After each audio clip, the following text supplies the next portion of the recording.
तो hello and welcome back to all my lovely students. Once again सभी बच्चों का बहुत बहुत स्वागत है डिफेंस एजुकेशन एकेडमी के इस चैनल पे।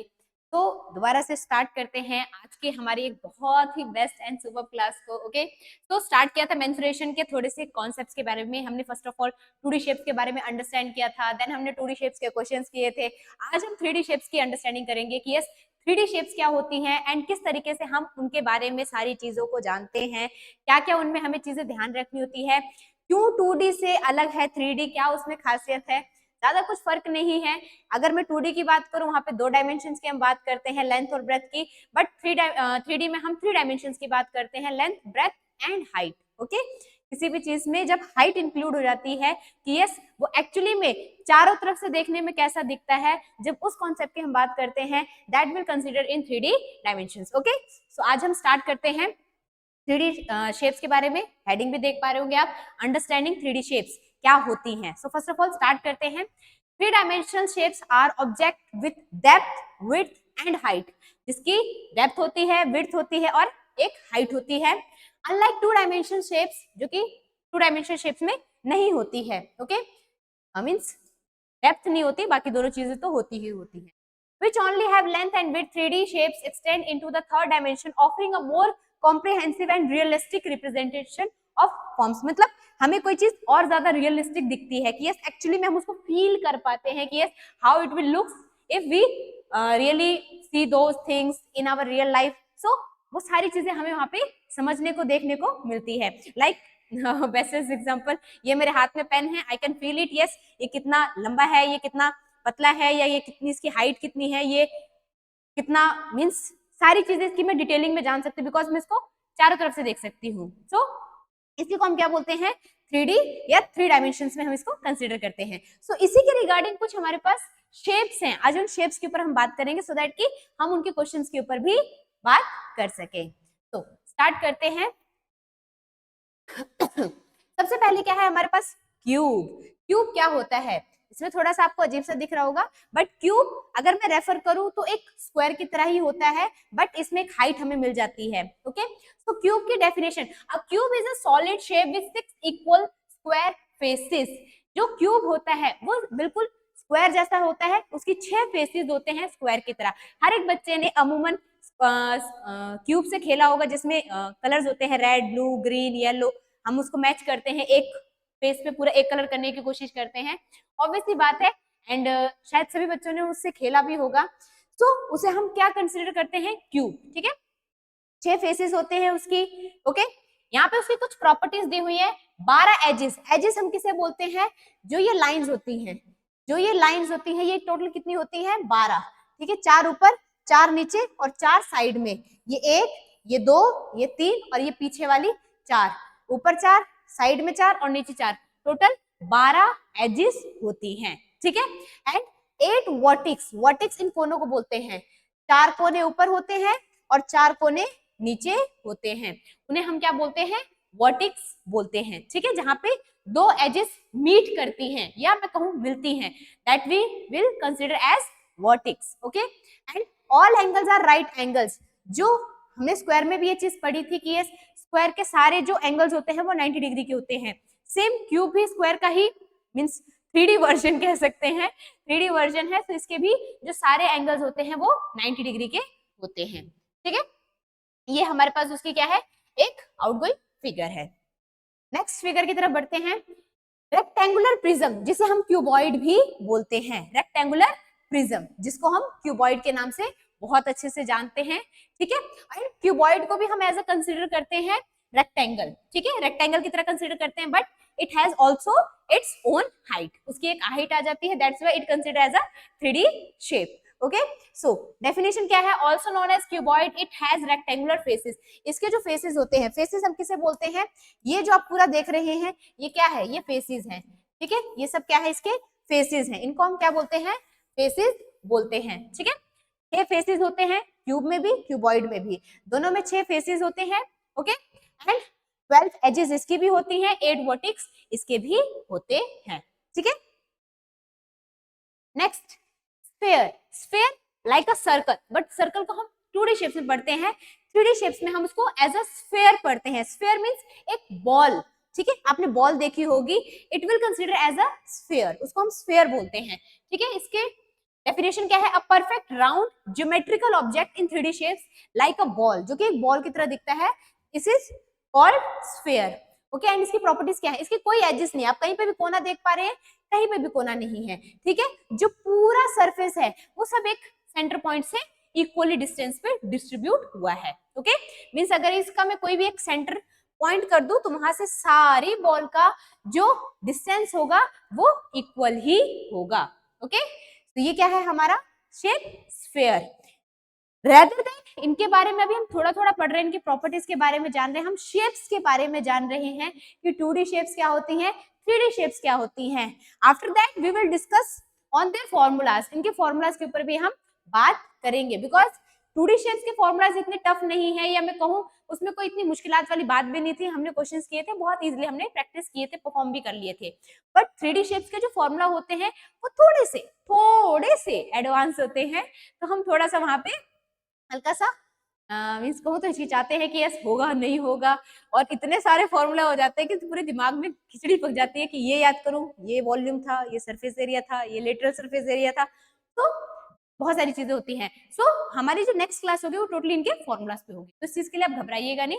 ठीक है, फिलहाल हम 3D शेप्स को अंडरस्टैंड करते हैं कि कौन कौन सी शेप्स के हम फॉर्मूला के ऊपर बात करेंगे। ठीक है, सो first of all sphere, now next is cylinder, घर वाला सिलेंडर नहीं, ओके, ये शेप वाला सिलेंडर है। कुछ बच्चे, मैं अपने बचपन में सोचती थी कि सिलेंडर, घर के सिलेंडर की बात यहाँ पे क्यों हो रही है, पर घर का सिलेंडर तो ऐसा दिखता ही नहीं है, यहाँ पे हमसे सिलेंडर सिलेंडर बोल रहे हैं। हमारे घर का जो सिलेंडर होता है उसके तो ऊपर यहाँ पे 3 डंडे से होते हैं ना ऐसे, और उस पे ऐसे गोला से होता है जिसको हम पकड़ के उठा के लाते हैं, है ना। पर मैं भी सोचती थी इसमें तो है ही नहीं, तो उसको सिलेंडर सिलेंडर क्यों बोल रहे हैं, बाद में मुझे पता चला अच्छा ये मैथ्स का एक शेप है। ओके, तो आप भी मेरी तरह गलती नहीं करना। ये हमारा होता है सिलेंडर शेप।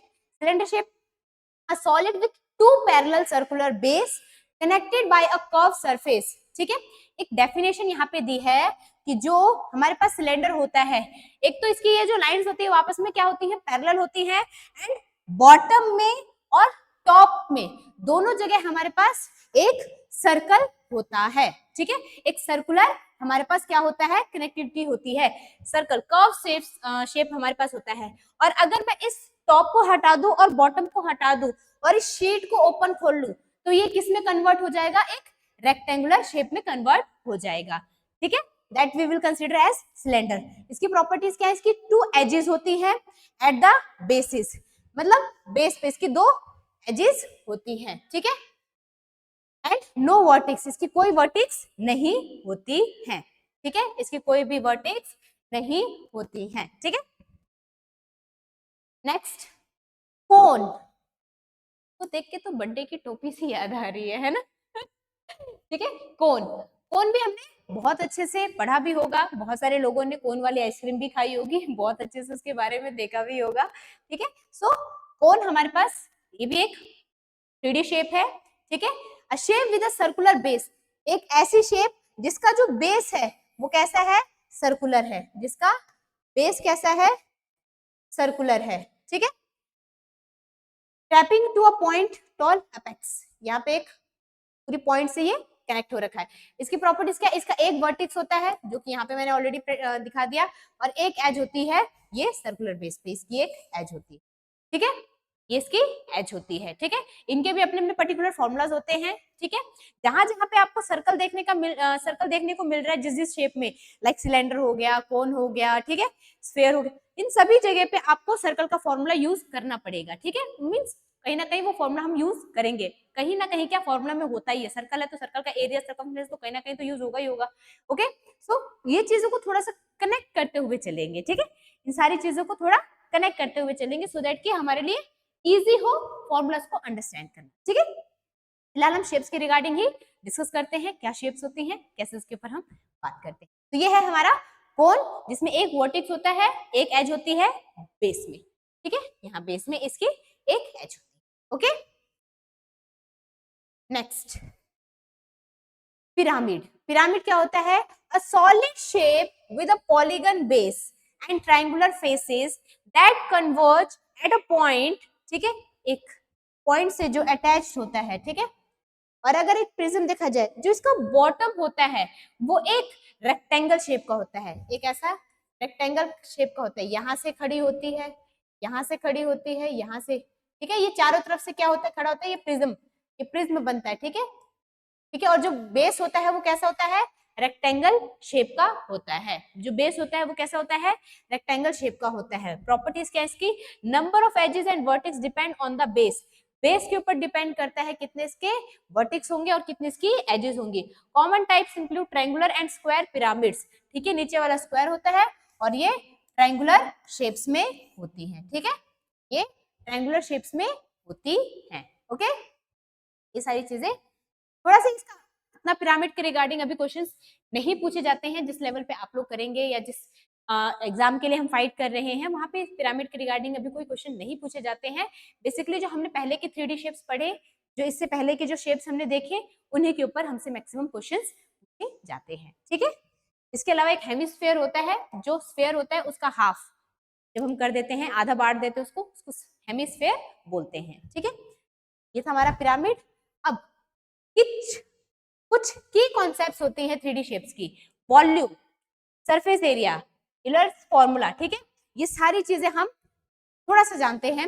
वॉल्यूम क्या होता है, वॉल्यूम होता है कोई भी शेप है या कोई भी ऑब्जेक्ट है, उस ऑब्जेक्ट के अंदर मैं कितना होल्ड कर सकती हूँ किसी चीज को, उसकी कैपेसिटी क्या है, that is consider as volume. Means जो हमने 2D शेप में एरिया हम जिसको पढ़ते थे, एरिया, वो हम 3D शेप में वॉल्यूम पढ़ते हैं, ठीक है। और जो 2D शेप में हम जिसको पेरीमीटर पढ़ते थे, उसको हम 3D शेप में एज अ सरफेस एरिया पढ़ते हैं, ठीक है, इस चीज का ध्यान रखिएगा, ठीक है। This is the difference. 2D shape में जो हम एरिया पढ़ते थे कि इतना एरिया मेरा है, मींस अगर इस रूम की मैं बात करूं, जिस रूम में मैं करंटली अभी खड़ी हूं, तो इस रूम में जो भी चीजें रखी हुई हैं वो अंदर ही तो रखी हैं, ये इसकी क्या है, इसका वॉल्यूम है इस रूम का, कि इतनी चीजें मैं इसके अंदर रख सकती हूँ, ठीक है। या फिर जैसे आप लोगों ने कहीं प्लॉट वगैरह लिए होंगे तो हम बोलते इतनी जमीन मेरी है ना, वो एरिया हम बोलते ना इतना एरिया मेरा है, तो वो 2D शेप में है, आपको एक लेंथ और ब्रेथ बता देते हैं। और जब हम उस जमीन के ऊपर कोई घर बनाते हैं या कुछ भी चीजें बनाते हैं, वो उसका वॉल्यूम बनता है, ओके, इस टाइप से हम कंसिडर कर सकते हैं। So area is equals to volume in 3D shapes and perimeter of 2D shapes is consider as the surface area in 3D shapes, ठीक है। सरफेस एरिया वही मैंने बता दिया, ठीक है, जो उसके बाहरी, जो बाहर की बाउंड्री है उसको हम सरफेस एरिया में कंसीडर करते हैं 3D शेप्स में, ठीक है। ये सारी चीजें हम रीड करेंगे, रदर देन ये सारी चीजें हैं वर्टेक्स, एजेस और सारी चीजें जो हम फाइंड करते हैं, उसके लिए ये फॉर्मूला है, इसके ऊपर भी हम बात करेंगे। मान लीजिए किसी का हमें वर्टेक्स और फेसेस दिए हैं, अब हमसे बोला जा रहा है उसके एजेस फाइंड कीजिए, तो हम इस फॉर्मूला के हेल्प से फाइंड करते हैं, उसके ऊपर भी हम बहुत अच्छे से बात करेंगे जब हम फॉर्मूला क्लासेस को समझेंगे, ठीक है। So that's all for today's class. I hope आपने बहुत एंजॉय किया होगा, समझ में आया होगा आप लोगों को 3D शेप्स के बारे में, ओके। मिलते हैं अगली क्लास में, इनके क्वेश्चंस बाद में करेंगे, पहले इनके फॉर्मूलाज के ऊपर बात करते हैं, because formulas are must important, okay. That's all for today's class. I hope आपने बहुत एंजॉय किया होगा। If you like it please do more, okay, so thank you so much and have a great day.